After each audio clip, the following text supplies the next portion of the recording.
Nosso episódio de hoje é com esse que é uma verdadeira bíblia do mundo da infraestrutura. Gerson Kelman, que é um dos engenheiros mais protagonistas e que, de fato, pavimentou os caminhos do que hoje a gente entende por infraestrutura. Ele foi o primeiro diretor-presidente da ANA, a Agência Nacional de Águas. Ele também presidiu a ANEEL, a Agência Nacional de Energia Elétrica, e foi presidente da Sabesp, além de ter ocupado uma série de outros cargos, tanto no setor público quanto na iniciativa privada. O liberalismo puro, assim, as regras básicas de oferta e procura, etc., são muito dificultadas no caso do setor elétrico por duas razões. Primeiro, porque tem um lag de tempo muito grande entre decidir e produzir. E segundo, o custo de oportunidade da água estocada nos reservatórios varia muitíssimo. Eu dizia lá na ANEEL que estava num bom equilíbrio quando todo mundo estava se queixando. O governo se queixava, os consumidores se queixavam e a concessionária também se queixava. Ninguém estava muito satisfeito, significa que estava num equilíbrio razoável. Essa lógica de pagar pelo resultado e não pagar pela obra é o que deveria ter imperado ao longo dos anos. Não foi assim no setor de saneamento, muito recurso público mal empregado. A minha pregação é essa: pague pelo resultado. Quer dizer, a ineficiência que nós temos é tamanha que tem espaço para o prestador de serviço ganhar muito mais do que ganha hoje e a população ter um serviço de muito melhor qualidade e muito maior abrangência do que tem hoje. Então é um mato altíssimo. Quer dizer, o Brasil é um mato alto. Hoje o nosso episódio é muito especial, com esse que é um dos grandes oráculos da infraestrutura, teve grande protagonismo e até hoje milita em especial nos setores de utilities. Eu vou conversar com Gerson Kelman, que foi presidente da ANEEL, presidente da ANA, presidente da Sabesp e coleciona aí uma série de cargos e atividades interessantíssimas. Dr. Kelman, um prazer enorme te ter aqui hoje. Muito obrigada por ter aceito o meu convite. Que bacana tê-lo aqui remotamente, né? Pena que a gente não pode se ver presencialmente. Muito obrigada, viu? Olha, o prazer é meu. Sempre é bom conversar com você. Vamos em frente. Dr. Kelman, uma coisa que você não sabe, mas eu faço questão de te dizer, antes mesmo da gente ter trabalhado juntos no estado de São Paulo, eu já era sua fã, porque quando eu comecei a trabalhar no setor de infraestrutura foi mesmo com energia elétrica, e na época você era o presidente da ANEEL e a gente ficava assistindo pela TV ANEEL todas as suas decisões, e até por isso que eu acho que faz sentido a gente começar falando um pouquinho sobre esse setor de energia elétrica. Se você puder comentar aqui para os nossos ouvintes, esse é um episódio super especial porque é um dos primeiros nos quais a gente fala sobre o setor de energia. A gente teve um episódio bacana também com o Diogo Macor, em que ele comenta en passant, mas eu acho que vale a pena até pelo fato de você ser um engenheiro, né, contar um pouquinho sobre as estruturas desse setor que é tão interessante, que tem atividades, né, tão marcadas e convivência entre essas atividades que fazem parte aí de uma boa compreensão a respeito desse setor, de como esse setor funciona, como ele é regulado. Conta um pouquinho para a gente e também da sua atuação na ANEEL. Vamos começar pela ANEEL. Você disse que acompanhava lá as reuniões da diretoria da ANEEL, que são transmitidas pela internet, né? Talvez eu possa começar contando um episódio pitoresco, digamos. Quando eu assumi a ANEEL, o Zé Mário Abdo, que era o meu antecessor, é o meu antecessor, né? Foi o primeiro diretor-geral da ANEEL, ele tinha recém estabelecido o conceito de transmitir as reuniões de diretoria pela internet. Ele tinha feito, não me lembro bem, poucas reuniões e cabia a mim dar o seguimento a isso. E eu tinha muita dúvida, sabe? Transmitir pela internet é uma espécie de Big Brother, né? Você está ali e eu vivi isso, porque depois de algumas reuniões, depois de algum tempo de reunião, você esquece que está sendo televisionado e que as pessoas... você passa a se comportar absolutamente como se não estivesse sendo transmitido, né? A minha hesitação inicial quanto a se poderia funcionar ou não foi dissipada porque é extremamente útil que se dê essa transparência, essa visibilidade, porque quem, enfim, os agentes do setor, quem está interessado, percebe quais são as motivações, certas ou erradas, raciocínio bom, raciocínio errado, de quem está tomando a decisão. E, frequentemente, se você toma uma decisão sem muita transparência, pode subsistir teorias conspiratórias, teorias de por que tomou tal decisão, tal. E o debate aberto, em geral, dissipa quase todas essas, digamos, suspeitas de razões ocultas ou qualquer coisa assim. Eu tive a alegria de ver aqui recentemente, acho que foi semana passada, a OCDE fez reconheceu a ANEEL como uma agência de alta capacitação, o que nos alegra a todos, né? Bom, isso é a ANEEL, quer dizer, é uma agência de muito bom padrão, técnicos muito capacitados, decisões, em geral, abalizadas, uma ou outra é rara, porque faz parte do processo, mas bem intencionada e capaz. Os 4 anos que eu passei lá na ANEEL foram muito interessantes, sucederam 4 anos na ANA, então passei 8 anos sendo regulador, né? Primeiro 4 anos na ANA, depois 4 anos na ANEEL. Sim. Quando saí, escrevi um livro que foi Desafios do Regulador, porque, condensando essa experiência regulatória. Quanto ao setor elétrico, o setor elétrico brasileiro, que é extremamente complexo, muito complexo, mas, digamos, o bottom line, o resultado final, é que a energia elétrica chega a praticamente 100% dos lares brasileiros. A gente pode argumentar se é caro, é complexo, tem um monte de incertezas e tal, mas o setor elétrico no Brasil deu certo. Passou por sucessivas reformas, crises, e deu certo. Eu entrei no setor elétrico como pesquisador do CEPEL, Centro de Pesquisa de Energia Elétrica, que é do Grupo Eletrobras.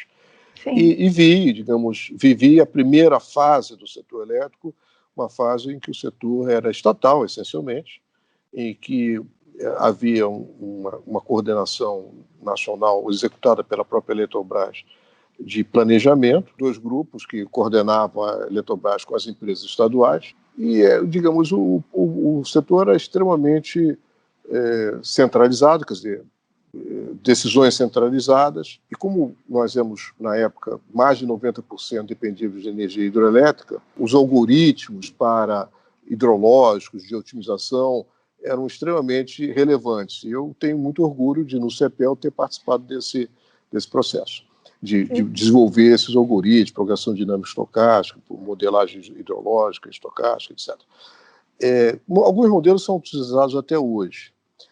Porém, ao longo das décadas, né, o setor foi se transformando, né? A primeira transformação no final dos anos 90, em que se procurou atrair a iniciativa privada, porque, enfim, situação parecida com a de hoje, recursos fiscais esgotados, quer dizer, incapacidade do Estado continuar investindo, necessidade de capital privado, e também trazer uma situação parecida até com o que temos hoje, particularmente no saneamento, que necessita da produtividade e do capital privado para avançar no setor. Mas aí tivemos uma série de dificuldades que, enfim, resultaram na crise do racionamento de 2001, que, por sua vez, induziu a compreensão de que o setor de energia elétrica não é como, por exemplo, o setor de tomates, em que se tem uma carência de tomates, o preço sobe e aí há um incentivo para que mais agricultores produzam tomates. Então, vamos dizer, o liberalismo puro, assim, as regras básicas de oferta e procura, etc., são muito dificultadas no caso do setor elétrico por 2 razões. Primeiro, porque tem um lag de tempo muito grande entre decidir e produzir. Uma usina hidrelétrica só de construção demora 5 anos, uma coisa assim. E segundo, porque pela variabilidade hidrológica, o custo de oportunidade da água estocada nos reservatórios varia muitíssimo. E isso, dito de outra maneira, o custo marginal de operação varia muito, e nós usamos o custo marginal de operação como um surrogate, como um representante do preço da energia. Então, exemplo, quando o reservatório está vertendo, essencialmente o custo marginal de operação, quer dizer, se aumentar a demanda de 1 kWh, não custa nada, porque você passa mais água pela turbina em vez de passar pelo vertedor, e isso resulta em preço zero. Por outro lado, quando o reservatório está quase vazio, ou está vazio, você tem um déficit, você não atende a demanda, aí o preço da energia é o custo déficit, que é arbitrário. Tal. Mas, enfim, eu estou indo muito detalhado para dizer que tivemos a segunda crise depois do racionamento, o planejamento foi revalorizado. Criou-se a empresa de planejamento energético e o planejamento foi... O ONS passou a também ter um efeito maior. Tal. E agora nós estamos na fase de uma terceira revisão. Quer dizer, o Congresso Nacional discute necessidade de adaptar as regras do setor a uma realidade diferente daquela que eu vivi no passado. Agora, o setor hidroelétrico ainda é preponderante, 65%, mas temos muito eólica, muito solar, muito usinas a gás. Isso exige um novo arranjo com coisas que a gente pode discutir, separação de lastros de energia, mas eu acho que paro por aqui, porque a resposta ficou muito longa. Deixa eu te dar uma chance de você me perguntar alguma coisa. Imagina, tá ótima. Até porque isso conta um pouquinho, né, de como, enfim, a gente se depara com uma série de dilemas para estruturar esse setor de um jeito como hoje a gente vem percebendo, né? Então, você falou da ANEEL, eu acho que tem toda a razão, a ANEEL é muito protagonista e consegue fazer um papel de regulador muito estrutural e muito estruturante, né?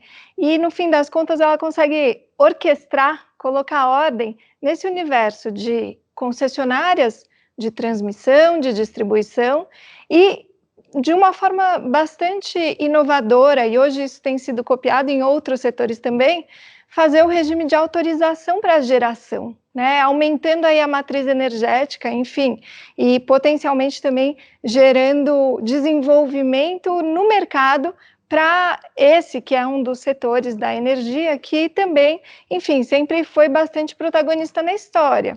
E aí você falou sobre o Congresso e o que se discute hoje, e quando você estava na ANEEL, eu me lembro de alguns capítulos, queria conversar um pouquinho sobre eles, até para que a gente chegue nos tempos de hoje e no que se discute no Congresso atualmente. Você participou ativamente de um capítulo, adorei que você contou da TV ANEEL, porque a gente consegue se colocar na pele de quem está lá sendo filmado no Big Brother, né? Mas eu queria remeter aqui a um capítulo histórico emblemático no universo das concessões, das PPPs e da infraestrutura, que é o fato de você ter sido nomeado o interventor de uma das empresas em Mato Grosso do Sul, do Grupo Rede. Conta um pouquinho para a gente como é que foi essa experiência, né? Acho que uma das únicas aí no Brasil. Eu imagino que tenha sido recheada de muitas histórias. Eu saí da ANEEL em 2008. Eu depois tive uma passagem pelo mundo financeiro, depois eu, 2010 a 2012, fui presidente da Light, quer dizer, passei para o outro lado do balcão, né, de regulador passei a regulado, né, condições difíceis, a Light tem até hoje grandes desafios pelas condições da prestação de serviço no Rio de Janeiro. E depois da Light, então, de fato, a ANEEL, eu não era mais diretor-geral, a ANEEL interviu no Grupo Rede, que tinham várias empresas em São Paulo, no Mato Grosso do Sul, e eu fiquei como interventor na Enersul, no Mato Grosso do Sul. Também foi uma experiência muito interessante. Quer dizer, poucas pessoas passaram por essa experiência de ser interventor, que é uma responsabilidade brutal, porque você nomeia os diretores, você não tem conselho fiscal, você não tem conselho, enfim, se as coisas derem certo, ótimo para você. Para você não, ótimo para a concessão, para aquela região. Você não ganha nada pessoalmente com isso, mas se der errado, você fica na linha do tiro, porque toda a responsabilidade é do interventor. E foi, enfim, foi recuperado bem, tá? Eu tinha uma diretoria muito boa tal, e deu tudo certo. Foi um capítulo da história muito importante, né? Muito relevante. Eu acho que todo mundo que discute concessões e PPPs acaba sempre se deparando com esse momento. Fala, poxa, mas aconteceu alguma intervenção no Brasil? Ou se aconteceu, como ela foi feita? E a gente sempre fala do Grupo Rede, né? Sempre foi esse o exemplo. E aí, na época, enfim, existia um esforço de fato, recuperar a concessão, né, antes de eventualmente se caminhar para um fim antecipado, para um término antecipado da concessão. Eu me lembro até que teve um conflito, entre aspas, negativo de competências, né, porque o banco, não se sabia se era o banco quem ia intervir ou quem ia nomear o interventor, ou se o governo o faria. Conta um pouquinho mais para a gente, Kelma, você que participou dia a dia. Digamos, a decisão sobre a intervenção, eu não participei. Aliás, eu recebi uma ligação do Romeu, que era o diretor-geral da ANEEL na época. Eu estava dirigindo, eu parei e tal, e ele me falou que, enfim, a ANEEL precisava da minha colaboração, assim como outros, não fui o único interventor, cada empresa teve o seu interventor. Eu, assim, meio impulsivamente, disse que sim, que aceitava ser interventor, e quando cheguei em casa, tal, levei uma bronca, tal, e tentei voltar atrás. Aí o Romeu disse, olha, uma vez aceito, já tá, não tem volta. Mas lá na Enersul o time era muito bom, quer dizer, a empresa estava em dificuldade, não por razões do time local. Era uma empresa familiar com, digamos, quando eu passei por empresas mais, digamos, da B3, no novo mercado, então eu percebi melhor a diferença no ambiente de governança em que tem um sócio muito importante e a governança é muito mais influenciada pelo dono e em outras circunstâncias em que não. Mas entre as experiências na Enersul, eu vou contar duas experiências. Assim, só uma curiosidade. Eu visitei uma fazenda e lá tinha uma escola. Era um colégio interno, porque não tinha outra alternativa. As distâncias são enormes e não tem estrada, quer dizer, navegação e tal. Então as crianças ficavam residentes lá, não tinham energia elétrica. Tal. Eu cheguei até a escrever um artigo no Brasil Energia, cujo título é Os Olhos de Inês. Inês era professora do local. Quando nós prometemos que ia ter energia elétrica de alguma maneira, na realidade fotovoltaica e tal, os olhos dela brilharam. Então eu escrevi essa coisa. Isso é uma curiosidade. Adorei. Quando nós fomos dentro da fazenda, de um local para outro, quem nos conduziu, eram dois aviãozinhos, um piloto do avião que eu fui, era um rapaz lá que estava servindo café, né? Era um garçom ali, servindo café. E eu perguntei onde é que ele tinha tirado o brevet de piloto e tal, ele não sabia nem o que era brevet, ele pilotava na prática. Bom, isso é só uma curiosidade. Mas essas fazendas distantes teve um problema de natureza regulatória, porque digamos, a legislação, a regra da ANEEL permite que o consumidor pague pelo custo de conexão dele, que está remoto, até a rede. E só depois que o plano de universalização da concessionária foi executado, a concessionária paga por aquele investimento. Mas o ponto é que a indenização daquelas instalações só se dá depois que, digamos, que as necessidades de investimento para prover um serviço adequado à maior parte da população tiver sido feito. Quando você dirige uma empresa de serviço público, com frequência tem grupos interessados em puxar a sardinha para a sua brasa. Pode ser grupo até de funcionários que querem salários e tal, e isso onera a tarifa, né? Enfim, voltando um pouco à ANEEL, eu dizia lá na ANEEL que estava num bom equilíbrio quando todo mundo estava se queixando, quando os vértices do triângulo, né, o governo se queixava, os consumidores se queixavam e a concessionária também se queixava. Quer dizer, então o regulador equilibrava os três versos do triângulo, quando ninguém estava muito satisfeito, significa que estava num equilíbrio razoável. Tá certíssimo, é isso aí. Adorei esses causos todos do interventor. Deve ter sido uma experiência, enfim, muito enriquecedora, além de extraordinária, né? Porque, de fato, a gente conhece pouquíssimos casos no Brasil em que isso tenha acontecido, e que privilégio poder falar com você sobre esse momento. Deixa eu até te dizer uma coisa. Eu, quando estava na ANEEL, aí sim, na ANEEL, eu eu cheguei à conclusão que a CEA, que é a concessionária do Amapá, não tinha nenhuma condição de continuar, tinha que ser declarada a caducidade. Sim. E fiz de tudo para que saísse a caducidade. Impossível. Não saiu. Lembra quando a gente estava no governo que a gente também discutia a linha 6 do metrô e a caducidade?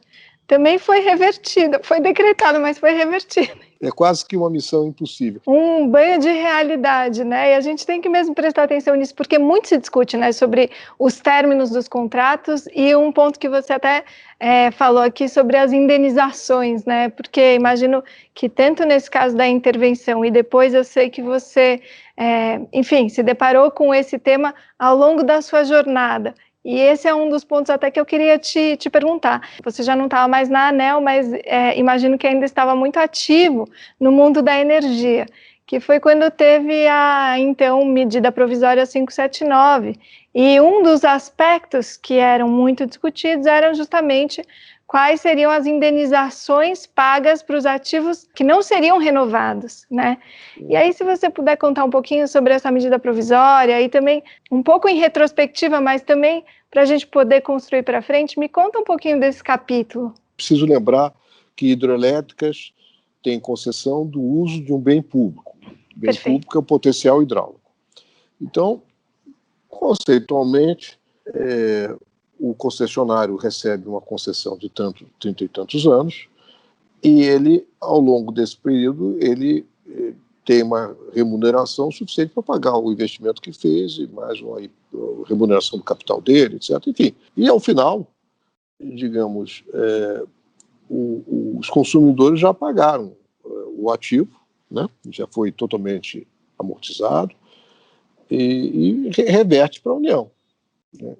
Então, do ponto de vista puramente formal, jurídico, de fato, vamos dizer, aquilo que já foi pago pelos consumidores pode ser visto como algo que leve a uma modicidade tarifária, como foi a inspiração original do 579. Estou falando isso porque uma coisa é raciocinar com a cabeça da época e depois ver as consequências, né? Perfeito. Né?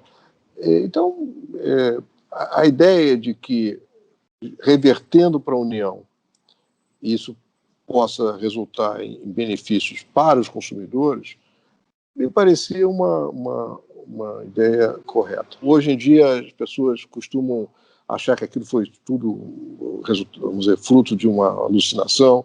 Não é assim que eu penso. Mas reconheço que os resultados não foram tão bons assim. E agora que se fala da privatização da Eletrobras, deixa eu aproveitar e tratar de um tema que me preocupa no momento. A privatização da Petrobras pode ter dois modelos. Quer dizer, o modelo que foi proposto pelo governo é um modelo de capitalização, né? Quer dizer, ou seja, aumenta o capital e a União não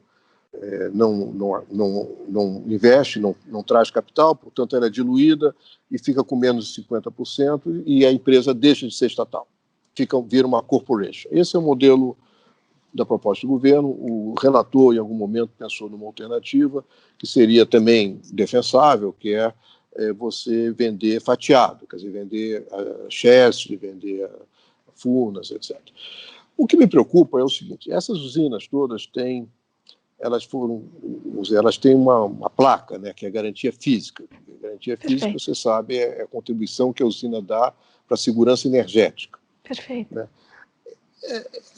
Garantia física é um tema tecnicamente complexo e o erro no cálculo da garantia física, lá no passado, no final da década de 90, foi uma das principais razões que nos levaram ao racionamento de 2001. Eu me preocupo que possa acontecer alguma coisa parecida no futuro, se não for corrigido, se não forem corrigidas algumas garantias físicas que estão superdimensionadas. A ANEEL já fez, e o governo já fizeram uma primeira arrumação, mas estavam, digamos, limitados por um decreto que é bem conhecido, que diz que a cada ciclo só pode se diminuir a garantia física em 5% e acumuladamente 10% só. E o que faria, digamos, o que poderia fazer com que a garantia física fosse diferente? Pode ser a mudança climática, ou pode ser mudança do uso da água montante do sobradinho. Quer dizer, hoje tem uma disputa pela água entre o setor de irrigação e o setor de energia elétrica. Perfeito. Como o setor de energia elétrica ele tem o chamado MRE, quer dizer, ou seja, todas as usinas hidrelétricas pertencem a um pool de produtores que junta toda a produção, todos os megawatt-hora produzidos são colocados numa caixa e depois saem da caixa para cada um dos participantes nesse pool, compulsória, a participação compulsória, sim, proporcional à garantia física de cada um. Nenhum gerador hidrelétrico quer, o terror de um gerador hidrelétrico é ter a sua garantia física diminuída, porque aí ele passa a ter um percentual menor da produção coletiva. Mas, às vezes, essa garantia física, que é a contribuição para a segurança do sistema, deveria ser assim diminuída, seja porque tem mudança de climática ou porque tem usuários da montante que estão usando a água para irrigar e ela, portanto, fica indisponível para passar pelas turbinas. E até aproveitar, tem uma outra preocupação, quer dizer, eu tenho sempre, na minha vida profissional, sempre tive dois bonés, né? Setor elétrico e setor de águas. O projeto de transposição do Rio São Francisco para o Nordeste Setentrional, quer dizer, para Ceará, Rio Grande do Norte, Paraíba e Pernambuco, esse projeto custou 11 ou 12 bilhões de reais. Foi feita a obra. Isso é mais fácil, fazer a obra é mais fácil. O difícil é ter um arranjo institucional e comercial que garanta a sustentabilidade desse investimento. Porque se não tiver esse arranjo institucional e comercial, esses 11 bilhões de reais vão virar ferro velho. Desde que eu estava na ANA, antes mesmo da ANEEL, eu já dizia que a primeira coisa era um arranjo de sustentabilidade. No Brasil, nós temos tem muito lobby para construção e lobby nenhum para operação e manutenção, né? Foi por isso até eu vou emendar outra coisa e aí eu paro. Posso deixar você perguntar? Imagina, tá uma delícia. Foi por isso, quando eu estava na ANA, eu fiz um programa lá, enfim, fiz junto com a Dilma Pena e outros, um programa. Se eu tiver que contar para os meus netos uma única coisa que fiz na vida, eu falo disso, que é um programa que quase ninguém conhece, chamado PRODES, que é o Programa de Despoluição. O que era isso? É que há algum tipo de infraestrutura que necessita, sim, de capital público, do governo. Mas, em geral, o governo dá dinheiro para a construção de alguma coisa. E essa alguma coisa, muito frequentemente, funciona, às vezes é inaugurada e não funciona nada, às vezes não é nem inaugurada, e às vezes funciona um par de anos e é abandonado. Então, nós temos um cemitério de infraestrutura subutilizado. E o que eu acho que os escassíssimos recursos fiscais deveriam ser utilizados? Eles devem ser utilizados para pagar pelo resultado. Nesse programa lá da ANA, que eu algum dia vou contar para os meus netos, quando eles tiverem interesse, não tiveram até hoje interesse, é o seguinte: os recursos fiscais são utilizados para pagar pelo resultado de uma ET, Estação de Tratamento de Esgoto. O que é o resultado de uma estação de tratamento de esgoto? Não é inaugurar, não é ir lá cortar fita, não é fazer um discurso. É dia após dia, ano após ano, aquele negócio está funcionando e está retirando poluição que vai para o rio.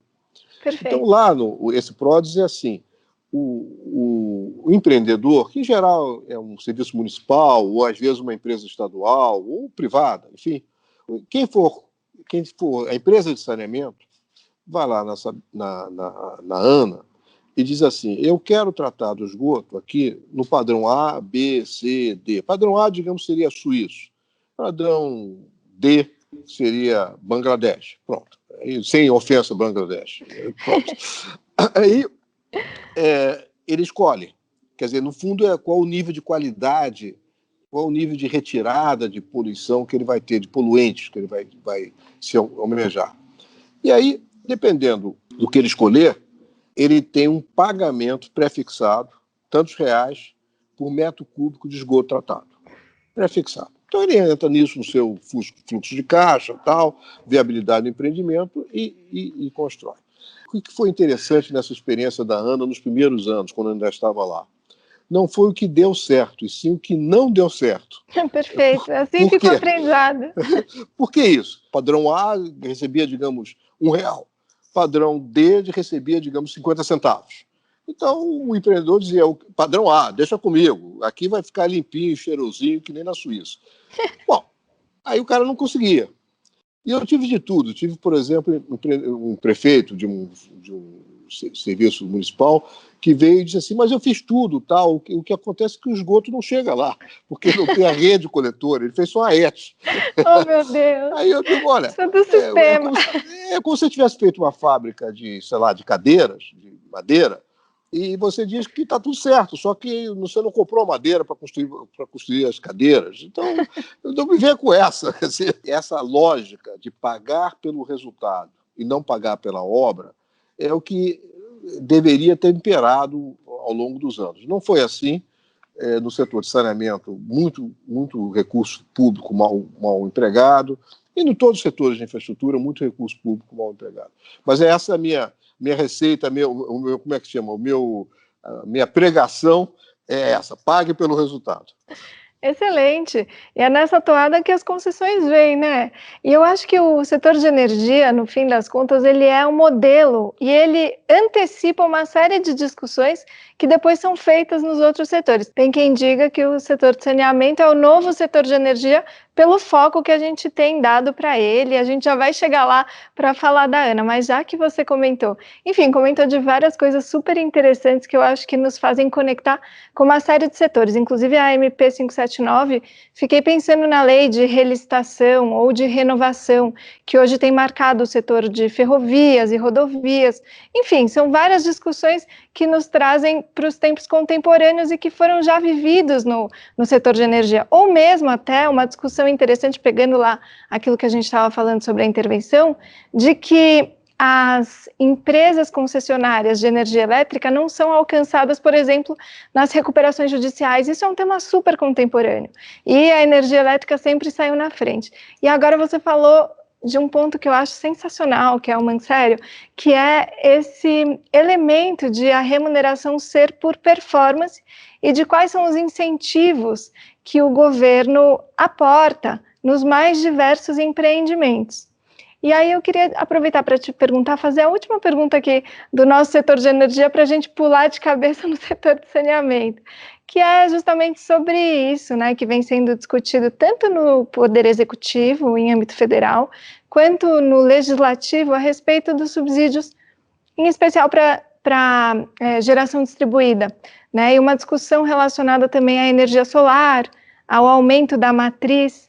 Comenta um pouquinho para a gente sobre isso, a sua opinião. Eu tenho acompanhado isso um pouco à distância, mas a minha percepção é que, digamos, toda tecnologia nova merece um carinho como uma plantinha que você acabou de plantar, você vai lá, rega todo dia, cerca, Então, a geração distribuída é um pouco isso. As placas fotovoltaicas nos telhados dão origem, foi assim, todo carinho, todo apoio para que isso dê certo. Sim. Passada a fase inicial, virando uma pujante árvore, toda frondosa, forte, não precisa mais desses cuidados. E hoje, os incentivos dados à geração distribuída retiram de quem recebe esses incentivos o custo da segurança de suprimento, que é dado pela rede. Quer dizer, então, se o cidadão tem um telhado de células fotovoltaicas no seu telhado, tem um telhado disso, e não está ligado à distribuidora, bom, tá bem, ele vive daquilo, ele constrói as suas células, ele instala uma bateria e ele está isolado do sistema, ele é autossuficiente, não deve favor a ninguém, não tem que pagar a ninguém, não tem que pagar coisa nenhuma. Agora, se ele se liga na rede para usar o benefício de quando o sol não está brilhando à noite, ele usa a energia da rede, ele está se beneficiando de alguma coisa que ele não está pagando. Quando são poucos e você está estimulando, é razoável que a grande massa de consumidores deem essa colher de chá para os poucos que são os pioneiros que estão saindo na frente. Sim. Não é mais essa situação. Hoje, o que vai acontecendo é que quanto mais gente opta por geração distribuída, por se beneficiar, por ser o consumidor, né, aquele que produz e consome, quem pode ser consumidor? Aquele que tem recursos para botar um telhado de células fotovoltaicas. Não é a Dona Maria pobre, é o sujeito que tem dinheiro.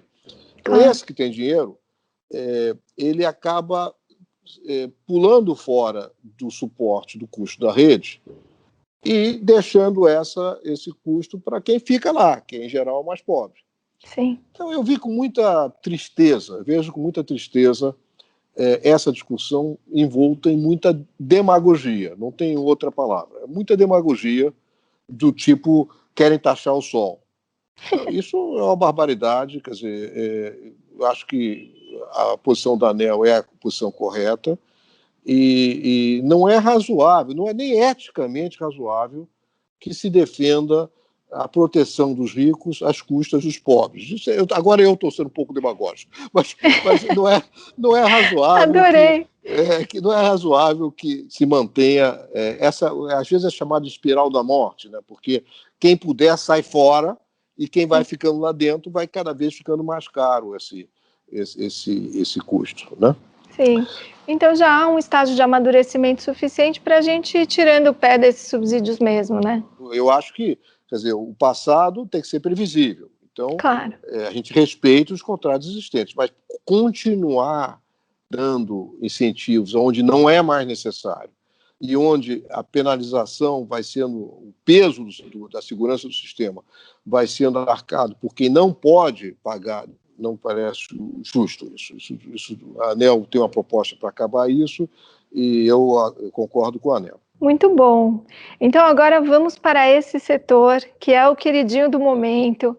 A gente vai falar sobre novo marco de saneamento, vamos falar, já que você já deu aqui o gancho falando da ET e mesclando aqui, né, esses incentivos ou subsídios ou até recursos públicos para pagar a obra e não a performance, mas vamos então mergulhar de cabeça nesse setor que, enfim, você é o nosso oráculo, como eu disse, aqui um papa do setor, tendo sido, como eu disse também, protagonista desses caminhos que estão sendo traçados, né? Presidiu a Sabesp, presidiu a ANA, também foi o primeiro diretor-presidente da ANA, e hoje a ANA está nos holofotes, né? Também desse setor de saneamento, sendo aí reputada como uma das atrizes importantes nessa conformação institucional que vai se fazer a partir desse novo marco.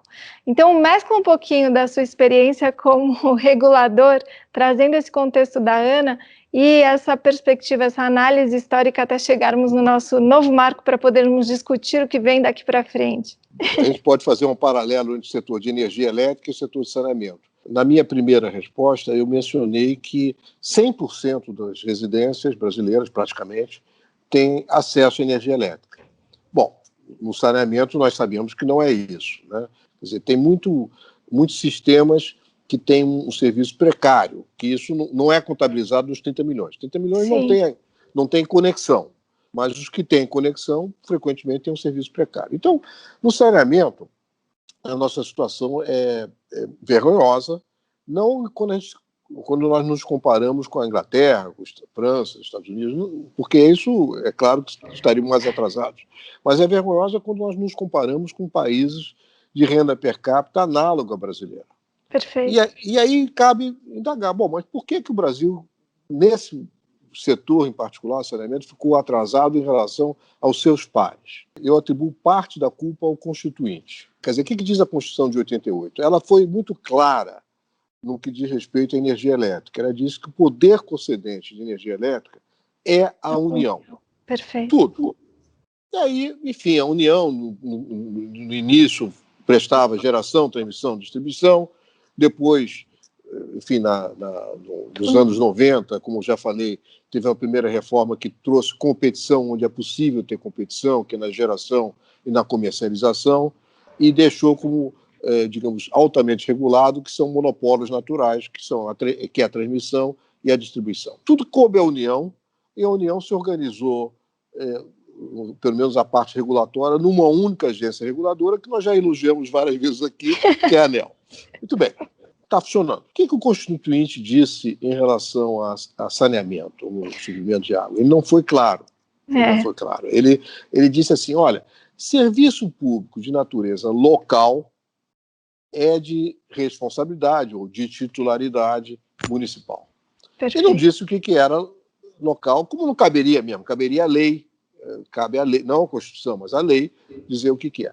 E depois, quando não for de interesse local, ficou nada dito. Né? Nada dito. Bom, aí então, digamos, pela legislação, não pela Constituição, mas pelas leis, ficou a tarefa, os legisladores ficaram com a tarefa de decidir o que é natureza local e o que fazer quando não for de interesse local.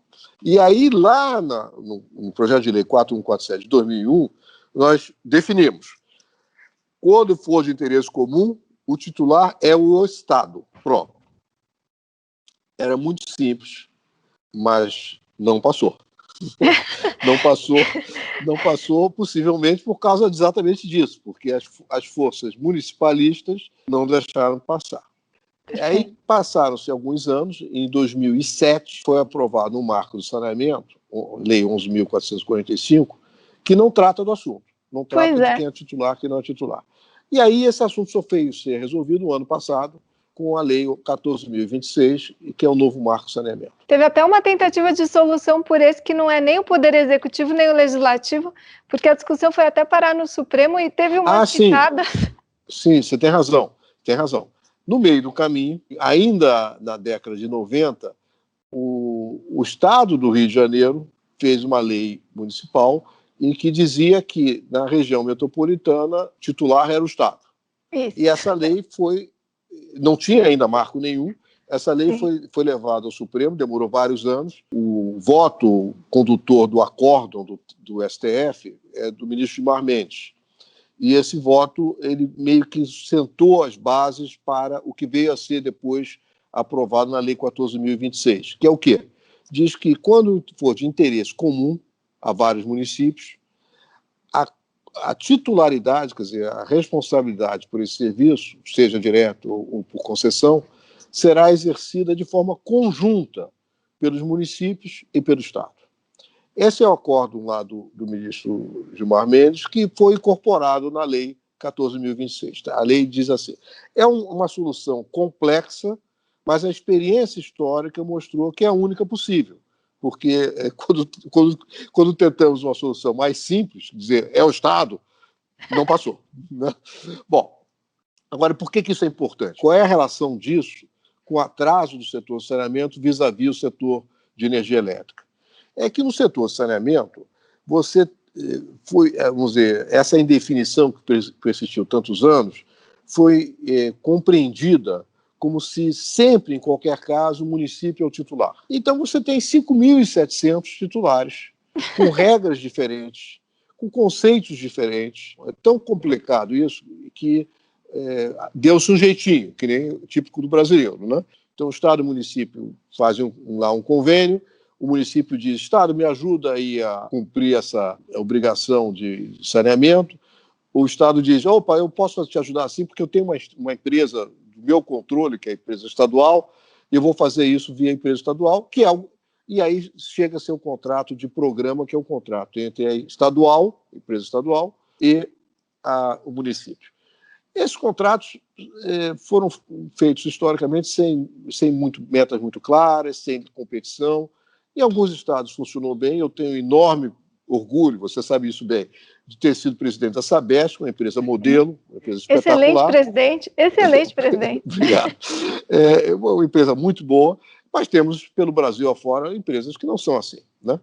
E que são ruins, são empresas que foram aprisionadas, foram capturadas ou pelo governo, que coloca lá um monte de apaniguados políticos e tal, ou pela corporação, que tem um monte de regalias, ou por ambos, que é o mais comum.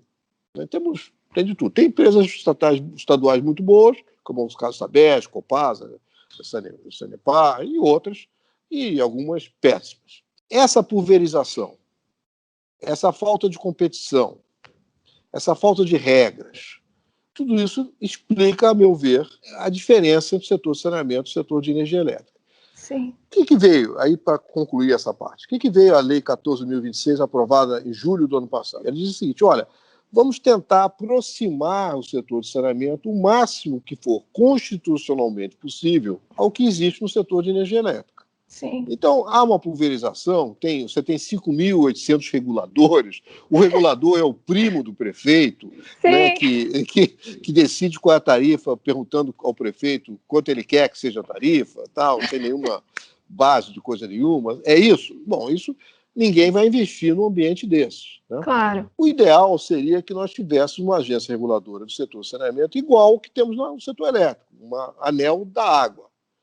Não é possível porque a Constituição muito claramente diz que, em alguns casos, quando for de natureza local, o poder outorgante é do município. E atribui à ANA não a responsabilidade de ser a agência reguladora, propriamente dito, como é a ANEEL, e sim de ser uma espécie de agência que vai dar as regras gerais sobre o que é uma boa regulação, como é que se faz o cálculo tarifário, como é que se faz a indenização dos ativos quando a concessionária sai precocemente da concessão, enfim, uma série de temas, como é que é a estrutura tarifária, uma série de temas que são extremamente relevantes, que ela dará orientação geral.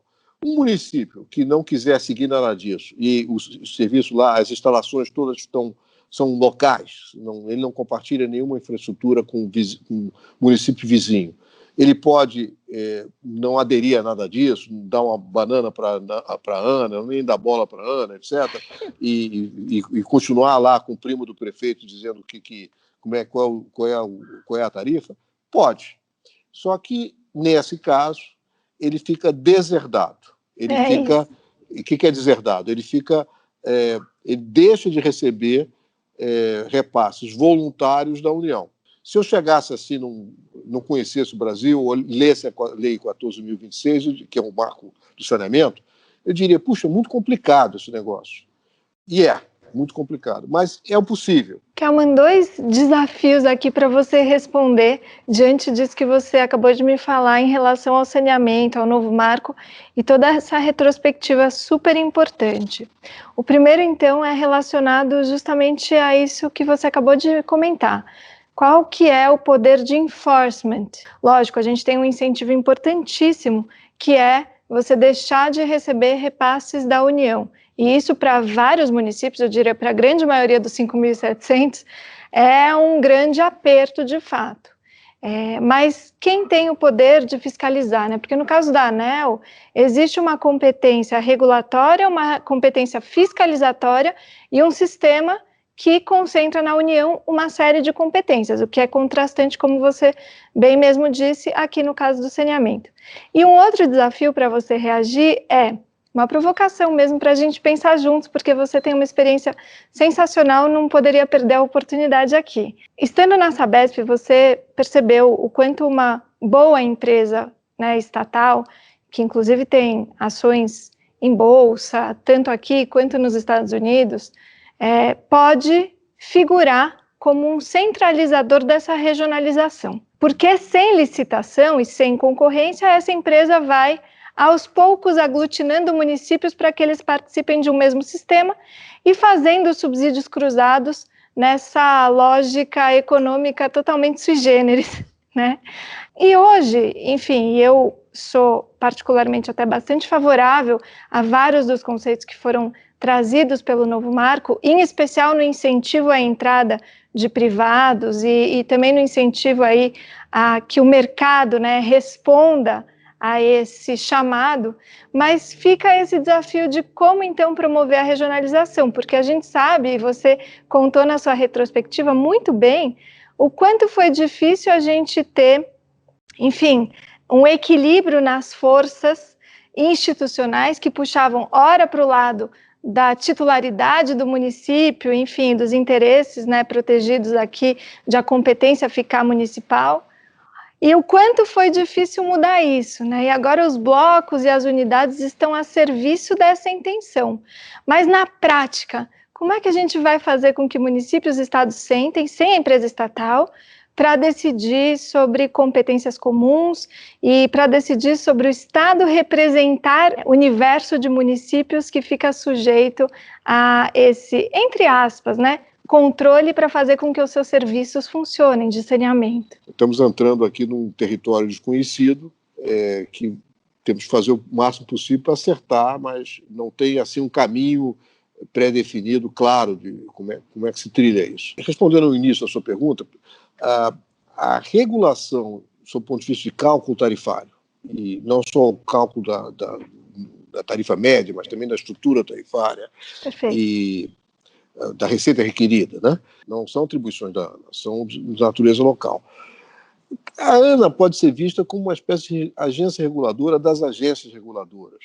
Sim. Eu até sugeri à presidente da ANA, Cristiane, que a ANA, não de imediato, mas no futuro, ela poderia estabelecer uma espécie de rating das agências locais. São as agências locais que farão isso, que farão a fiscalização e farão um cálculo tarifário. E as agências locais, que podem ser, vamos dizer, na escala municipal, um município, ou um conjunto de municípios, uma região, pode escolher a agência reguladora que bem entender. Ele pode escolher, por exemplo, se for em São Paulo, pode escolher a CESP, ou ele pode escolher uma agência regional ou municipal. Quer dizer, a agência é de livre escolha do poder concedente, né? Sim. Eu até acho, duas ideias eu dei. Uma é que, essa que eu estava falando, que a ANA poderia desenvolver, como ela dá as regras gerais, é natural que ela avalie se as regras gerais que ela deu estão sendo cumpridas ou não. E a maneira de fazer isso, simples, é fazer uma espécie de rating, como fazem as agências de rating para as empresas, tal, que dizem qual é a saúde das empresas. Então, Sim. Um rating seria qual é a capacidade técnica, qual é a independência decisória, como é que as agências locais, cada agência local está se comportando. E isso por si só, um rating já serviria para orientar a atratividade de inclusão de capital privado. Se tiver algum prefeito que não queira capital privado lá, e ele quer continuar dizendo qual é a tarifa, ele que diz qual é a tarifa, e ele que diz que vai ser feito, não vai ser feito, provavelmente esse município vai ficar atrasado em relação aos demais, porque os demais vão ter o aporte de capital e de eficiência de empresas que estão prestando serviço em vários locais e que têm metas muito claras colocadas no contrato de concessão. Quer dizer, elas têm que atingir, elas têm que servir a população de acordo com aquelas metas. Sim. Né? Então, o provável é que aqueles que não queiram ter isso com o tempo, não é imediato, mas aqueles que optem por ter um serviço a regulação de má qualidade, que tira a nota C dada pela ANA, não vão atrair capital privado. As que tiverem nota A vão atrair capital privado. Sim. E aí as coisas vão meio que se acertando. Outra coisa também que não está na lei de jeito nenhum, mas eu acho que não de imediato, mas com o passar do tempo poderia ser interessante, é a ANA abrir uma espécie de possibilidade de ela ser também uma agência reguladora, se for do interesse. Para dizer como se faz, você tem que saber fazer, né? E isso não seria ruim que a ANA passasse pela experiência. Até me lembro uma coisa, quando a ANEEL, num dos aniversários, pediram para os ex-diretores gerais fazerem um discurso, teve lá um jantar e tal, a sugestão que eu dei é que fosse permitido, não obrigatório, mas fosse permitido aos reguladores da ANEEL passar um sabático em alguma empresa regulada. Porque é bom ter a visão do outro lado. Você não vai ser capturado. Né, e depois que eu passei pela experiência de ser presidente da Light, se eu voltasse para ser diretor-geral da ANEEL, acho que eu voltaria melhor. Eu já tinha sentido o que acertei, o que errei. Muito bacana, com certeza a experiência é fundamental. Que legal essa forma de olhar, Kelman. E aí me fala uma coisa, a gente falou um pouquinho sobre a privatização da Eletrobras, e aí eu queria tocar num tema que diz respeito à sua atuação como presidente da Sabesp. Você até falou sobre a estratégia de capitalização, né, na Eletrobras, e que essa seria uma das possíveis. E na Sabesp, naquela época, até houve uma tentativa, né, ou um primeiro embrião, do que seria eventualmente uma capitalização da Sabesp. E se você puder falar um pouquinho sobre isso e também falar dos desafios, porque muita gente confunde, né, as intenções do novo marco com uma privatização de todas as empresas estatais. Eu acho que você falou muito bem, aquilo que tiver valor de mercado, aquilo que tiver institucionalmente sólido e que tiver negócios, enfim, possivelmente vai dar para fazer algum processo de privatização, de IPO ou de qualquer que seja aí a entrada de capital privado. Mas outras possivelmente vão passar por um processo de liquidação ou, eventualmente, de venda dos ativos por meio de concessões, enfim. Conta um pouquinho para a gente dessa experiência e dos desafios. A intenção foi de que a União deixe de ter controle. A União perde o controle e vira uma corporation, no sentido que não tem nenhum sócio controlador. Né? E até se coloca limite de participação dos sócios minoritários e tal.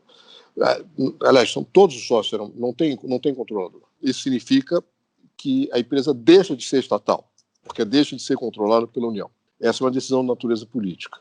E é viável.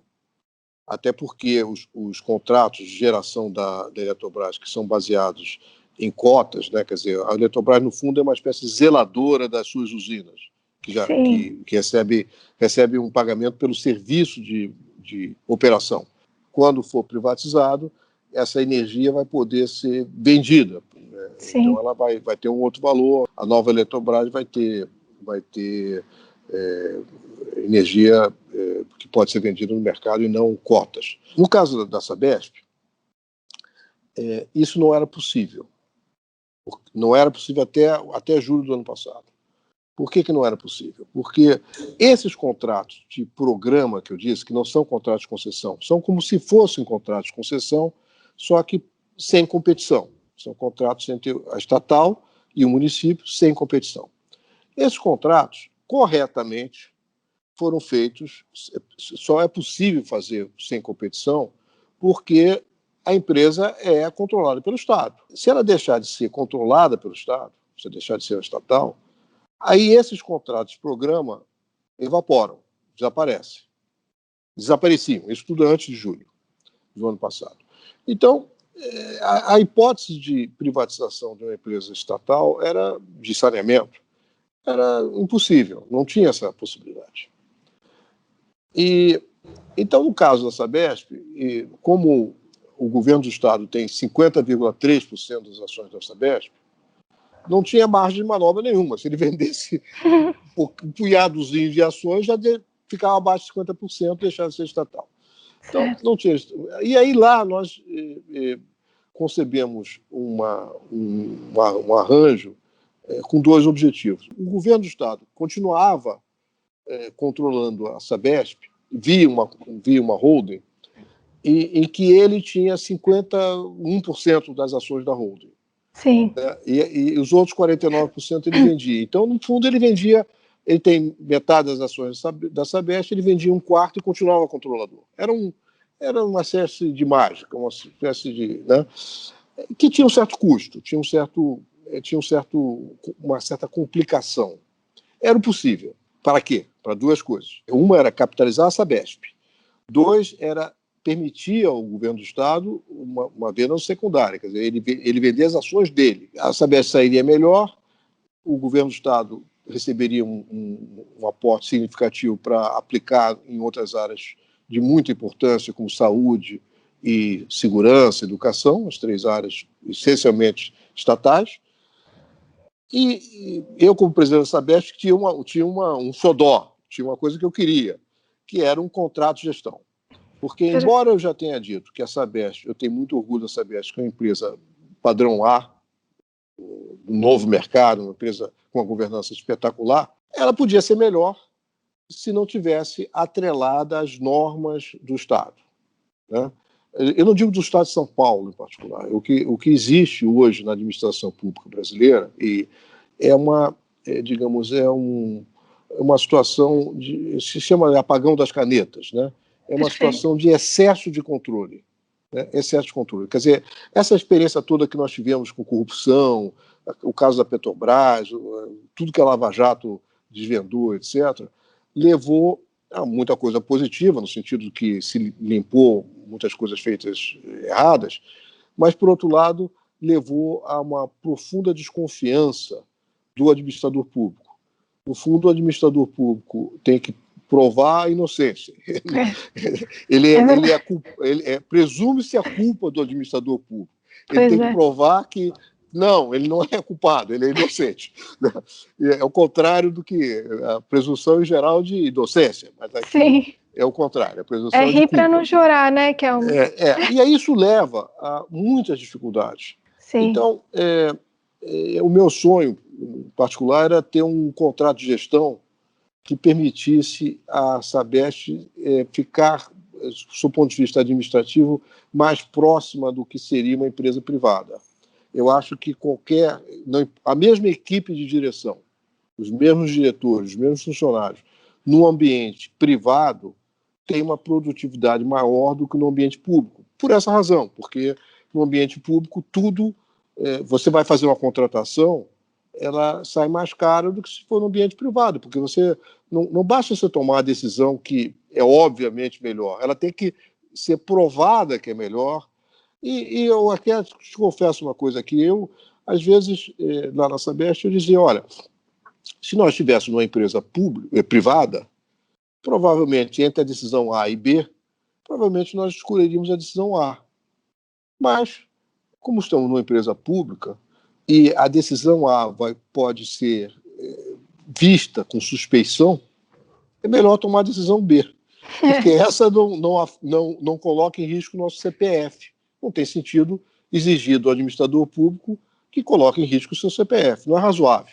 Entende? Então, às vezes eu tomava decisões que digo, poxa, eu gostaria de escolher A, porque eu percebo que é melhor para a empresa.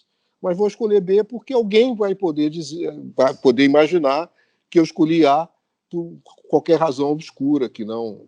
Bom, isso tudo para dizer o seguinte: bom, o que aconteceu com a Lei 14.026? Ela agora permite que a empresa estatal seja vendida. Não obriga, nem de longe. E cada caso vai ser um caso. Os contratos de concessão existentes estão valendo, mas esses contratos, se não tiverem metas pré-fixadas, terão que ser aditivados. Vai ter que dizer, afinal, qual é o compromisso do prestador de serviço. Tem que ter metas. Né?